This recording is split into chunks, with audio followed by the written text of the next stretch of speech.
ಧಿಕ್ಕಾರ ಧಿಕ್ಕಾರ, ಬೇಕೇ ಬೇಕು, ಬೇಕೇ ಬೇಕು. ಎಲ್ಲಿವರೆಗೆ ಹೋರಾಟ, ಎಲ್ಲಿವರೆಗೆ ಹೋರಾಟ?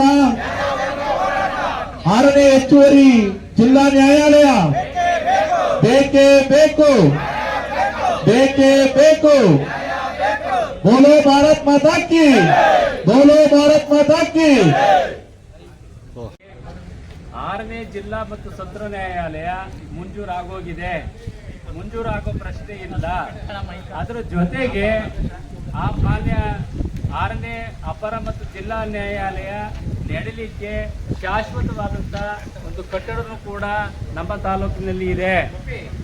ನ್ಯಾಯಾಧೀಶರ ಆಯ್ಕೆ ಆಗುವುದು ಒಂದು ಕೆಲಸ, ಮತ್ತೊಂದು 6ನೇ ಸತ್ರ ನ್ಯಾಯಾಲಯದ ಕಾರ್ಯನಿರ್ವಹಿಸಕ್ಕೆ ಅವಶ್ಯಕವಾದಂಥ ನೌಕರರ ಸಿಬ್ಬಂದಿ ಇವೆಲ್ಲ ಒಟ್ಟಾರೆಯಾಗಿ 1 ಕೋಟಿ ಹಣದ ಅವಶ್ಯಕತೆ ಮಾತ್ರ ಇರ್ತಕ್ಕಂಥದ್ದು.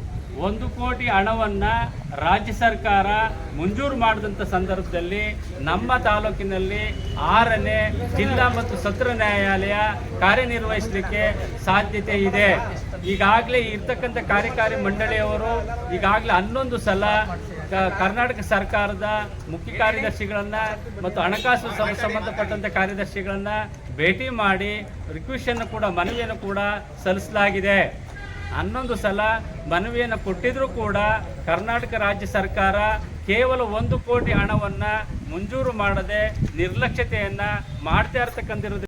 ಪತ್ರಿಕಾ ಮಾಧ್ಯಮದವರೇ, ನಮಗೆ 6ನೇ ಮತ್ತು ಜಿಲ್ಲಾ ಸತ್ರ ನ್ಯಾಯಾಲಯ 2021ರಲ್ಲಿ ಶಾಂಕ್ಷನ್ ಆಗಿದೆ.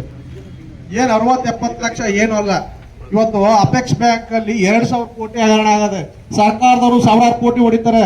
ಈ 1 ಕೋಟಿಗೆ ಏನ್ ತೊಂದರೆ ಏನಾಗಲ್ಲ, ಒಂದು ನೆಪ ಅಷ್ಟೇ. ಕೋರ್ಟ್ನ ಕೇರ್ಪಟ್ಟಿಗೆ ಕೊಡಬಾರ್ದು ಸೆಷನ್ ಕೋರ್ಟ್ನ ಅಂತ ಹೇಳಿ ಒಂದು ನೆಪಕ್ಕೋಸ್ಕರ ಈ ತರ ತಳ್ಳಾಗ್ತಾ ಇದಾರೆ ವಿನ ಬೇರೆ ಉದ್ದೇಶ ಇಲ್ಲ. ಸರ್ಕಾರದವರು ಮನಸ್ಸು ಮಾಡಿದ್ರೆ ತಕ್ಷಣದಲ್ಲಿ ನಮ್ಗೆ ಸೆಷನ್ ಕೋರ್ಟ್ ಆಯ್ತದೆ. ಆಗೋದ್ರಿಂದ ನಮ್ಮ ಕಕ್ಷಿದಾರರು ಕೂಡ ಏನೋ ಶ್ರೀರಂಗಪಟ್ಟಣಕ್ಕೆ ಹೋಗ್ಬೇಕು, ಅದೆಲ್ಲ ತಪ್ತದೆ. ನಾವು ಕೂಡ ಶ್ರೀರಂಗಪಟ್ಟಣಕ್ಕೆ ಹೋಗೋದು ತಪ್ತದೆ. ನಮ್ಮ ಶಾಸಕರು ಯಾವುದೇ ರೀತಿ ಅವ್ರ ಮೂಲಕ ಏನಾದ್ರು ಮಾಡ್ಕೊಡೋಕೆ ಎಲ್ಲಿ ಬೇಕು ನಾವು ಬರಕ್ ಹೇಳಿದೀವಿ, ನೀವು ಕೂಡ ಎಲ್ಲಿಗೆ ಬೇಕಾದ್ರೂ ಕರೀ, ನಾವು ಬರಕ್ ಹೇಳಿದೀವಿ ಅಂತ ಹೇಳ್ತಾ ನನ್ನ ಮಾತು. ಸೆಷನ್ ಹಾಗೂ ಸತ್ರ ನ್ಯಾಯಾಲಯ ಸ್ಥಾಪನೆಗೋಸ್ಕರ ನಾವು ಈ ಉಗ್ರ ಹೋರಾಟವನ್ನ ಮಾಡ್ತಿದ್ದೀವಿ. ಏನಂದ್ರೆ 2021ರಲ್ಲೇನೆ 6ನೇ ಹೆಚ್ಚುವರಿ ಸೆಷನ್ ಮತ್ತೆ ಸತ್ರ ನ್ಯಾಯಾಲಯನ ಕೊಡಬೇಕು ಅಂತ ಹೈಕೋರ್ಟ್ ಇಂದ ಆದೇಶ ಆಗಿದೆ. ಆದ್ರೂ ಕೂಡ ಈ ಸರ್ಕಾರದಿಂದ ನಮಗೆ ಹಣಕಾಸಿನ ವ್ಯವಸ್ಥೆ ಆಗಿಲ್ಲದೆ ಇರೋದ್ರಿಂದ ಅದು ಹಂಗೆ ಪೆಂಡಿಂಗ್ ಉಳಿದಿದೆ. ಈ ರೈತರಾಗಿರ್ಬೋದು ಮತ್ತೆ ನಮ್ಮ ಕಕ್ಷಿದಾರರು ಏನಿದ್ದಾರೆ ಅವ್ರು 70 ಕಿಲೋಮೀಟರ್ಗಳ ದೂರ ಸಾಗಿ ಅಲ್ಲಿ ಕೇಸ್ಗಳನ್ನ ನಡೆಸಬೇಕಾಗಿದೆ. ಅಂದ್ರೆ ಈಗ ಕ್ರಿಮಿನಲ್ ಕೇಸು ಉಗ್ರ ಸ್ವರೂಪದ್ದಾಗಿರುವಂಥದ್ದು ಅವೆಲ್ಲವೂ ಕೂಡ ನಾವು ಅಲ್ಲಿಗೆ ಹೋಗ್ಬೇಕಾಗಿದೆ. ಹಾಗಾಗಿ ನಮ್ಮ ಕಕ್ಷಿದಾರಿಗೆ ತೊಂದರೆ ಆಗ್ತಿರೋದ್ರಿಂದ ನಮ್ಗೆ 6ನೇ ಹೆಚ್ಚುವರಿ ಸತ್ರ ನ್ಯಾಯಾಲಯ KR ಪೇಟೆಗೆ ಬಂದಂತ ಸಂದರ್ಭದಲ್ಲಿ ಎಲ್ಲರಿಗೂ ಅನುಕೂಲ ಆಗುತ್ತೆ. ವಕೀಲರಿಗಾಗಿರ್ಬೋದು, ಕಕ್ಷಿದಾರರಿಗಾಗಿರ್ಬೋದು ಸಮಯದ ಉಳಿತಾಯ ಆಗುತ್ತೆ. ಮತ್ತೆ ಹೆಚ್ಚು ಪ್ರಕರಣಗಳು ನಮ್ಗೆ ಬರುವಂತದ್ದಾಗಿರುತ್ತೆ. ಹೆಚ್ಚುವರಿ ಸೆಷನ್ ನ್ಯಾಯಾಲಯಕ್ಕೆ ಬಂದಂತ ಸಂದರ್ಭದಲ್ಲಿ ತಾಲೂಕಲ್ಲಿ ಬಂದ್ರೆ ನಮ್ಗೆ ಕಲಿಕೆಗೆ ಹಾಗೂ ರೈತರಿಗೆ ಎಲ್ಲರಿಗೂ ಅನುಕೂಲ ಆಗೋ ರೀತಿ ಇರೋದ್ರಿಂದ ನಮ್ಗೆ ಸರ್ಕಾರದಿಂದ ಹಣಕಾಸಿನ ವ್ಯವಸ್ಥೆ ಏನ್ ಬೇಕಿದೆ ಆ ಹಣಕಾಸಿನ ವ್ಯವಸ್ಥೆಯನ್ನ ಮಾಡಿಕೊಡ್ಬೇಕು ಅಂತ ನಾವು ಈ ಉಗ್ರ ಹೋರಾಟವನ್ನ ಮಾಡ್ತಿದ್ದೀವಿ. ಮತ್ತು ಪದಾಧಿಕಾರಿಗಳು ನಿನ್ನೆ ಸಭೆ ಸೇರಿ ಈ ಒಂದು ಧರಣಿಯನ್ನ ಮಾಡಬೇಕು ಅಂತಕ್ಕಂಥ ತೀರ್ಮಾನವನ್ನು ತಗೊಂಡಿದ್ವಿ. ಇಂದಿನ ಹಿರಿಯ ವಕೀಲರಾಗಿದ್ದಂತಹ ಅನಂತರಾಮಯ್ಯನವರು, ರವಿಶಂಕರ್ ಅವರು ಈ ಒಂದು ಹೋರಾಟವನ್ನು ಮಾಡ್ಕೊತಾ ಬಂದರು. ಆ ನಂತರ ಈಗ ಹೊಸ ವಿಷಯ ಸರ್, ಈ 6ನೇ ಹೆಚ್ಚುವರಿ ಜಿಲ್ಲಾ ನ್ಯಾಯಾಲಯ ನಮ್ಮ ತಾಲೂಕಿಗೆ ಶಾಂಕ್ಷನ್ ಆಗಿದೆ. ಮನೆ ಶಾಸನ ಅಂದರೆ ಶಾಂಕ್ಷನ್ನು ಒಂದು ಪ್ರಕ್ರಿಯೆ ಸಂಪೂರ್ಣ ಆಗಿದೆ. ಶಾಂಕ್ಷನ್ ಆಗಿಲ್ಲ ಅಂದರೆ ಕಷ್ಟ ಆಗೋದು. ಈಗ ಉಳಿತಕ್ಕಂಥದ್ದು ಆರ್ಥಿಕ ಇಲಾಖೆಯಿಂದ ಹಣಕಾಸಿನ ಒಂದು ಅನುಮೋದನೆ ಆಗಬೇಕು. ನಮ್ಮ ವಕೀಲ ಸಂಘದ ಎಲ್ಲ ಬಂಧುಗಳ ಪರವಾಗಿ, ನಮ್ಮ ಪದಾಧಿಕಾರಿಗಳ ಪರವಾಗಿ ಈಗೇನು ಆಲ್ರೆಡಿ ಎಲ್ಲ ಮಾತಾಡಿದ್ದಾರೆ ಸರ್. ಮಾತಾಡಿರ್ತಕ್ಕಂಥ ವಿಚಾರ ಮತ್ತೆ ಚರ್ಚೆ ಮಾಡೋದು ಬೇಡ. ಎಲ್ಲರೂ ಕೂಡ ಬಹಳ ಸವಿಸ್ತಾರವಾಗಿ ಮಾತಾಡಿದ್ದಾರೆ.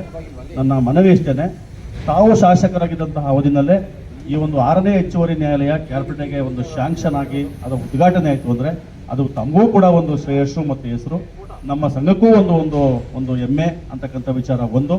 ಎರಡನೇದು ಏನು ಹೇಳಿದಿರ, 70 ಲಕ್ಷ 80 ಲಕ್ಷ ಅಂತಂತೆ. ಈ ವಿಚಾರದಲ್ಲಿ ತಾವು ಮನಸ್ಸು ಮಾಡಿದ್ರೆ ಎಲ್ಲ ಈ ಹಿರಿಯ ವಕೀಲರು ಮಾತಾಡಿದ್ರೆ ನಾವೆಲ್ಲರೂ ಕೂಡ ಬರ್ತೀವಿ. ಈ ಒಂದು ಇದರಲ್ಲಿ ಸೀರಿಯಸ್ ಆಗಿ ಫಾಲೋ ಅಪ್ ಮಾಡಿ ಇದನ್ನು ನಾವು ಮಾಡ್ಕೊಡ್ಬೇಕು ಅಂತೇಳಿ ನನ್ನ ವೈಯಕ್ತಿಕವಾಗಿ ಮತ್ತು ಎಲ್ಲ ವಕೀಲ ಬಂಧುಗಳ ಪರವಾಗಿ ನಾನು ನಿಮಗೆ ಮನವಿ ಮಾಡ್ಕೊತೀನಿ. ವಕೀಲರ ಸಂಘದಿಂದ ಮುಷ್ಕರವನ್ನ ನಾವು ನಿರ್ದಿಷ್ಟಾವಧಿ ಮುಷ್ಕರವನ್ನ ಮಾಡ್ತಾ ಇದ್ವಿ. ಈ ಒಂದು ಮುಷ್ಕರದಲ್ಲಿ ನಮಗೆ ನೈತಿಕ ಬೆಂಬಲವನ್ನು ನೀಡಲಿಕ್ಕೆ ನಮ್ಮ ತಾಲೂಕಿನ ಮಾನ್ಯ ಶಾಸಕರಾದಂತಹ ಎಚ್ ಟಿ ಮಂಜಣ್ಣ ಅವರು ಬಂದಿದ್ದಾರೆ. ಅವರಿಗೆ ಧನ್ಯವಾದಗಳು.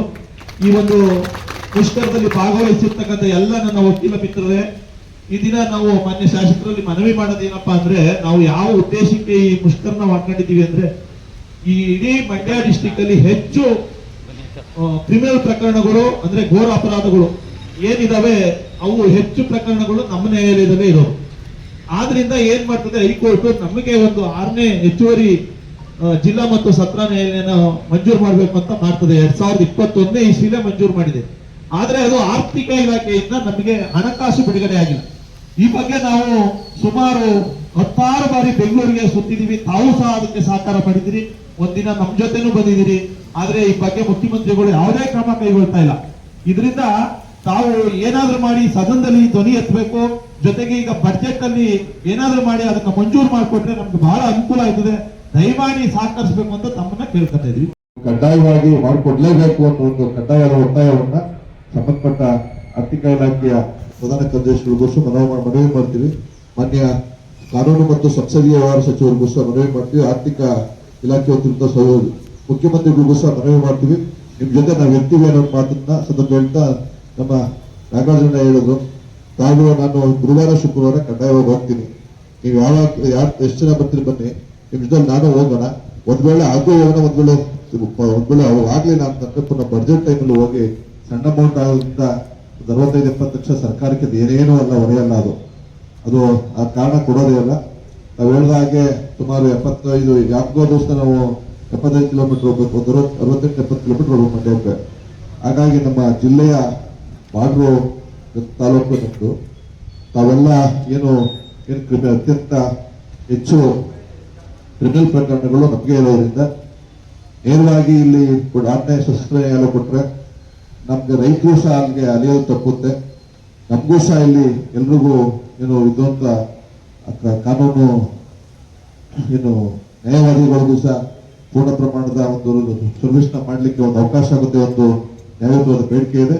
ಇದಕ್ಕೆ ನಾನು ಸಂಪೂರ್ಣ ಸಹಕಾರ ಬೆಂಬಲ ಇದೆ. ಇದಕ್ಕೆ ನಾವು ನಿಂತ್ಕೊತೀವಿ ಅನ್ನೋ ಮಾತನ್ನ ಈ ಸಂದರ್ಭದಲ್ಲಿ ಹೇಳಲಿಕ್ಕೆ ಬಯಸ್ತೀನಿ. ಏನಾದ್ರು ಮಾತಾಡಬೇಕನ್ನೋ ವಿಚಾರನೂ ಕೂಡ ಪ್ರಸ್ತಾಪ ಮಾಡಿದ್ರು. ಅವರು ಕೂಡ 3-4 ಸಲ ಸರ್ಕಾರದ ಕಾರ್ಯದರ್ಶಿಗಳನ್ನ ಭೇಟಿ ಮಾಡಿ 6ನೇ ಜಿಲ್ಲಾ ಸತ್ರ ನ್ಯಾಯಾಲಯದ ಅನುಷ್ಠಾನದ ಬಗ್ಗೆ ಹಣಕಾಸಿನ ವ್ಯವಸ್ಥೆಯನ್ನು ಮಾಡಿಕೊಡ್ಬೇಕು ಅಂತ ಹೇಳಿ ಬಹಳ ಮನವಿಯನ್ನು ಮಾಡಿಕೊಂಡ್ರು ಕೂಡ ಕರ್ನಾಟಕ ರಾಜ್ಯ ಸರ್ಕಾರ ಹಣಕಾಸು ವ್ಯವಸ್ಥೆಯನ್ನು ಮಾಡದೇ ಇರೋದ್ರಿಂದ, ಸಂಪೂರ್ಣವಾಗಿ ನಿರ್ಲಕ್ಷ್ಯದಿಂದ ಈ ಒಂದು ಮುಷ್ಕರ ಕಾರ್ಯಕ್ರಮವನ್ನ ನಾವು ಹಮ್ಮಿಕೊಂಡಿದ್ದೇವೆ.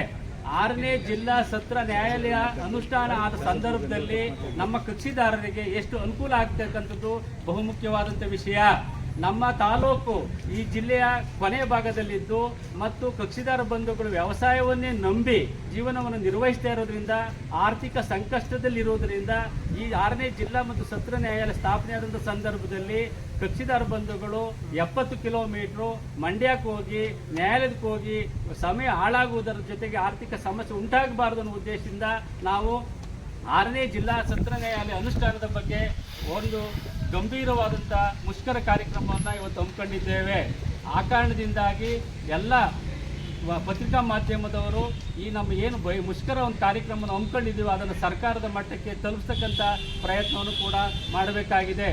ಗೌರವಾನ್ವಿತ ಉಚ್ಚ ನ್ಯಾಯಾಲಯ ನಮ್ದು ಯಾವುದೇ ತಕರಾರಿಲ್ಲ, ಈಗಾಗಲೇ ಮಂಜೂರಾಗಿರೋದ್ರಿಂದ ನಮ್ಮ ಪ್ರಶ್ನೆ ಇಲ್ಲ. ನೀವೇನು ಸರ್ಕಾರದಿಂದ ಆರ್ಥಿಕ ಸವಲತ್ತನ್ನು ಪಡ್ಕೊಂಡು ನಿಮ್ಮ 6ನೇ ಜಿಲ್ಲಾ ಸತ್ರ ನ್ಯಾಯಾಲಯವನ್ನು ನಿರ್ಮಾಣ ಮಾಡ್ಕೊಳ್ಳಿಕ್ಕೆ, ಸ್ಥಾಪನೆ ಮಾಡಿಕೊಳ್ಳಿಕ್ಕೆ ನಮ್ದೇನು ತಕರಾರಿಲ್ಲ ಅಂತ ಗೌರವಾನ್ವಿತ ಉಚ್ಚ ನ್ಯಾಯಾಲಯ ಈಗಾಗಲೇ ತಿಳಿಸಿದೆ.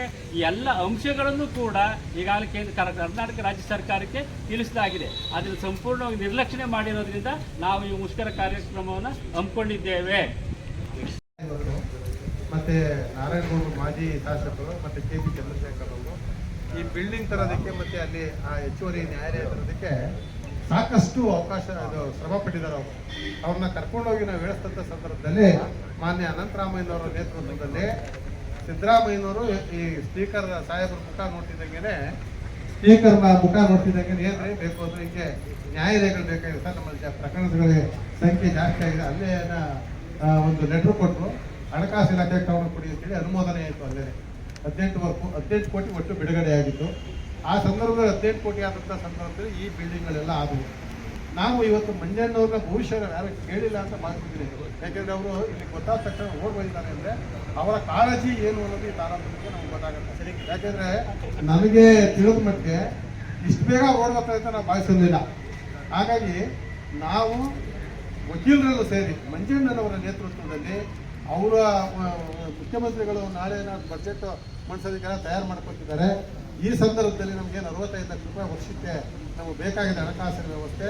ಈಗಾಗಲೇ ನಮಗೆ ನ್ಯಾಯಾಲಯದ ಕಟ್ಟಡ ಲಭ್ಯ ಇರೋದ್ರಿಂದ 6ನೇ ಹೆಚ್ಚುವರಿ ಸತ್ರ ನ್ಯಾಯಾಲಯದ ಅವಶ್ಯಕತೆ ನಮಗೆ ಇರೋದ್ರಿಂದ ಈಗಾಗಲೇ ಸಿವಿಲ್ ಪ್ರಕರಣಗಳು ಮತ್ತು ಹಣಕಾಸಿಗೆ ಸಂಬಂಧಪಟ್ಟಂಥ ವ್ಯಾಜ್ಯಗಳು ಹೆಚ್ಚಿರೋದ್ರಿಂದ ನಮ್ಮ ತಾಲೂಕಿಗೆ ಹೆಚ್ಚುವರಿ ಜಿಲ್ಲಾ ನ್ಯಾಯಾಧೀಶರ ಅವಶ್ಯಕತೆ ಇದೆ ಮತ್ತು ಕಕ್ಷಿಗಾರ ಹಿತದೃಷ್ಟಿಯಿಂದ ಕೂಡ. ಹಾಗಾಗಿ ಸನ್ಮಾನ್ಯರೇ ನಾವು ಪ್ರಾರ್ಥಿಸ್ಕೊಳ್ಳೋದೇನೆಂದರೆ, ನೀವು ನಮ್ಮನ್ನೆಲ್ಲ ಕರ್ಕೊಂಡು ಹೋಗ್ತೀನಿ ನಮ್ಮ ನೇತೃತ್ವದಲ್ಲಿ ಅಂತ ನೀವು ಯಾವ ಡೇಟ್ ಕೊಡ್ತೀರಿ ಆ ಡೇಟಲ್ಲಿ ನಾವು ವಕೀಲರುಗಳೆಲ್ಲರೂ ಕೂಡ ಬರ್ತೀವಿ ಅಂತೇಳಿ ಅದಕ್ಕೆ ತಾವು ಸಹಕರಿಸಬೇಕು ಅಂತೇಳಿ ತಮ್ಮಲ್ಲಿ ಮನವಿ ಮಾಡ್ತೀವಿ. ಬೇಕೇ ಬೇಕು. ಧಿಕ್ಕಾರ ಧಿಕ್ಕಾರ ಧಿಕ್ಕಾರ ಧಿಕ್ಕಾರ.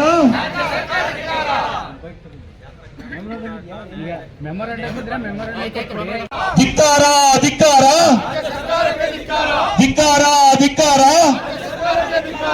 ಎಲ್ಲಿವರೆಗೆ ಹೋರಾಟ? ಬೇಕೇ ಬೇಕು. 6ನೇ ಹೆಚ್ಚುವರಿ ನ್ಯಾಯಾಲಯ, 6ನೇ ಹೆಚ್ಚುವರಿ ನ್ಯಾಯಾಲಯ. ಧಿಕ್ಕಾರ ಧಿಕ್ಕಾರ. ಎಲ್ಲಿವರೆಗೆ ಹೋರಾಟ? ಬೇಕೇ ಬೇಕು. ಬೇಕೇ ಬೇಕು.